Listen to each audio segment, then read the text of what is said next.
Top quality और consistent performance के लिए सिर्फ सिल्वर पंप नाम याद रखना। और एक और बड़ी खबर, क्योंकि ट्रंप ने ज़ेलेंस्की को हद में रहने को कहा। हमारी ताकत से आप मजबूत बने, ट्रंप ने दोहराया और कहा ज़ेलेंस्की पहले सुनते रहे, हालांकि फिर जिस तरीके से ज़ेलेंस्की ने जवाब दिया उसकी एक एक तस्वीर अब से थोड़ी देर पहले हम आपको दिखा रहे थे। यूक्रेन के लोगों की राय आपने जानी, के बाद ज़ेलेंस्की ने कही और ट्रंप ने कहा डील कीजिए या बाहर जाइए। I've been to Ukraine. Did you say what problems we have? I have been to.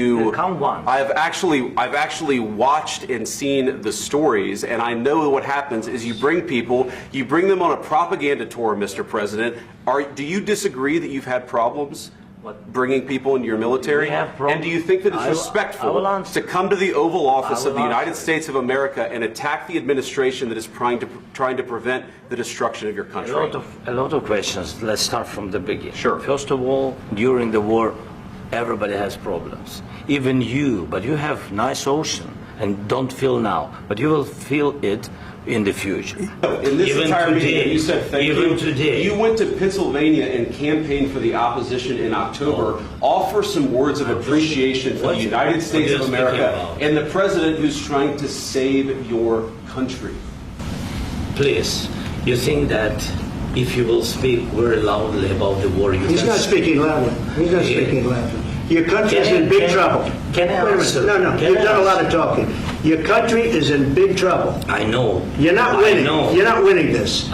You have a damn good chance of coming out okay because of us. Mr. President, we are staying in our country, staying strong from the very beginning of the war. We've been alone, and we are thankful. I said. Mahesh Sachdev sir, मैं आपके पास आ रही हूँ। 2-2 कहा Trump ने कि आप युद्ध जीतने वाले नहीं हैं, और अंतर्राष्ट्रीय मंच से अगर इतना बड़ा स्टेटमेंट दिया हो, दो राष्ट्राध्यक्ष जब फाइट करते हैं, क्योंकि अखबारों की तो हेडलाइन से आज व्हाइट हाउस की जगह फाइट हाउस लिखा हुआ है, तो ट्रंप ने 2-2 कह दिया है आप तभी सलामत हैं जब तक अमेरिका का साथ है। अब क्या करेंगे, यूक्रेन क्या करेगा? मेरी राय इस बारे में थोड़ी भिन्न है, और कूटनीतिक तौर पर अगर इसको देखा जाए, दूरी बना के देखा जाए, तो ज़ेलेंस्की साहब को इससे फ़ायदा हुआ है, ख़ास तौर पे यूक्रेन में, जहाँ पर कि वो एक राष्ट्रवादी के तौर पर आगे आए हैं और अपनी जनता को उन्होंने साथ लिया है और उनकी लोकप्रियता बढ़ी है। यूरोप में भी उनको फ़ायदा होगा, क्योंकि यूरोप को रूस के बारे में बहुत बड़ी आशंकाएं हैं। तीसरी बात जो मैं कहना चाहूँगा, म्यूनिख ट्रीटी की आपको याद होगी, जब चेकोस्लोवाकिया को उसके पीठ के पीछे नाज़ी जर्मनी और फ्रांस और चैम्बरलेन के यूनाइटेड किंगडम ने बांटा था, उसकी याद यूरोप के इतिहास में अभी भी जागृत है। और ज़ेलेंस्की अगर रूस और अमेरिका के बीच में जो रियाद में बातें हुई हैं उनके बिना उसको जगाना चाहते हैं, उसको प्रिवेंट करना चाहते हैं, और ये मेरे हिसाब से उनकी जीत है। पहले ये कहा जा रहा था कि ज़ेलेंस्की एक यूजफुल इडियट हैं, जिनको कि जब चाहे निकाला जाएगा, उनके ऊपर दोष मढ़ा जाएगा कि उन्होंने लड़ाई कराई है वगैरह वगैरह, और ये आप देख रही हैं वार्तालाप में ये बार बार जाहिर हो रहा है कि उनके ऊपर दोष मढ़ने की कोशिश की जा रही है। सर, आपने ये बात एक शुरुआत में कही दूसरी ओर इस तरीके वो इसके बारे में जो उनकी रणनीति है वो भी आपने देखी है, और मेरे ख्याल से ये रणनीति के अपने फायदे हैं। कल इसके बारे में लंदन में मीटिंग होने वाली है ईयू के लोगों के।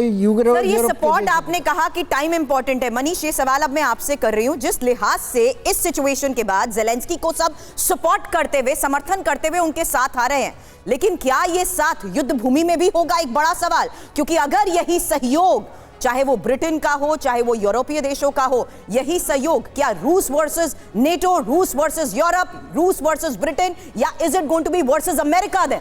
मनीष, देखिए, सबसे बड़ी बात तो यह है कि बहुत कुछ अब बदलेगा। जो हम सोच रहे हैं उससे अलग आपको दिखाई देगा।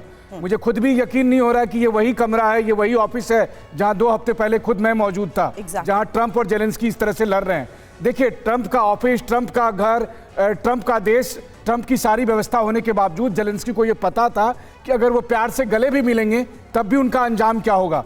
लेकिन उसने दुम हिलाने की बजाय एक ताकत के तौर पर बुली होने से इनकार कर दिया है और इस वजह से जेलेंस्की की इमेज न केवल यूक्रेन में बल्कि यूरोप में या बाकी दुनिया के मुल्कों में बहुत अधिक बढ़ गई है। इसलिए कम से कम अगर आप कहें तो जेलेंस्की ने अपने लिए कुछ दिनों का जीवनदान ले लिया है। दूसरी बात यह है कि अब यूक्रेन का क्या होगा। सवाल यह है कि इस यूक्रेन को युद्ध में किसने झोंका था? अमेरिका ने झोंका था। आज यूक्रेन दोबारा से दूध में से मक्खी बनने से इनकार कर रहा है। कम से कम जेलेंस्की ने यह जता दिया है और पहली बार ऐसा हुआ है कि ट्रंप एक्सपोज हो गए हैं। क्योंकि देखिए, पीस डील कराना किसका टारगेट था? ट्रंप का। मिनरल्स डील कराना किसका टारगेट था? ट्रंप का। और जेलेंस्की को यह सब पता था। हालांकि मैं आपको कहूं तो पुतिन को पता है कि जेलेंस्की की यही फितरत है, इसीलिए पुतिन मिलने से हमेशा अवॉइड करते हैं। ट्रंप ने यह सोचा नहीं था, जेलेंस्की पूरी तैयारी के साथ आए थे। ट्रंप ने ये सोचा नहीं था। बहुत बड़ी बात मनीष आपने बताई। जो बाइडेन के समय, उनके कार्यकाल के समय जेलेंस्की दोस्त हुआ करते थे, अब पासा पलट चुका है और ट्रंप लगातार उनको गुस्से में ले रहे हैं।